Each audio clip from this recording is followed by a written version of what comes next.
राधानगरी उपविभागीय कार्यालयाच्या कार्यक्षेत्रातील तब्बल 28 ग्रामपंचायतींच्या पाणीपुरवठा योजनांचं 12,88,00,000 रुपयांचं वीज बिल थकलंय।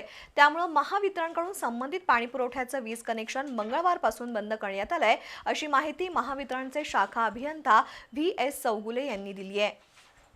राधानगरी प्रांत कार्यालयाअंतर्गत येणाऱ्या 28 गावांचा पाणीपुरवठा थांबलाय।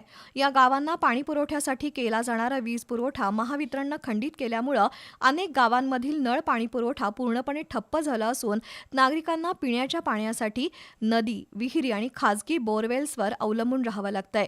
राधानगरी उपविभागीय कार्यालयाच्या कार्यक्षेत्रातील 28 गावांच्या ग्रामपंचायतींच्या पाणीपुरवठा योजनांचं 12,88,00,000 रुपयांचं वीज बिल थकीत आहे। त्यामुळे मंगळवारपासून 28 गावातील ग्रामपंचायतीच्या पाणीपुरवठा करणाऱ्या विद्युत पंपांचा वीज पुरवठा बंद केलाय। जिल्हा परिषद आणि पंचायत समिती निवडणुकांच्या काळात पाणी पुरवठा बंद झाल्यानं ग्रामस्थांमधून तीव्र संताप व्यक्त होतोय। दरम्यान येत्या 4 दिवसात अनेक गावांमध्ये यात्रा आणि धार्मिक कार्यक्रम सुरू होणार असल्यानं पाण्याची गरज अधिक भासणार आहे।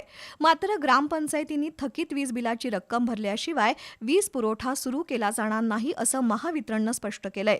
याच कालावधीत दूधगंगा नदीकाठच्या काही गावांमध्ये गढूळ आणि दूषित पाणी नदीत आल्याच्या घटना घडल्या होत्या। अशा परिस्थितीत पिण्याच्या पाण्याचा नियमित पुरवठा बंद झाल्यानं साथीचे आजार पसरण्याची भीती व्यक्त होतीये।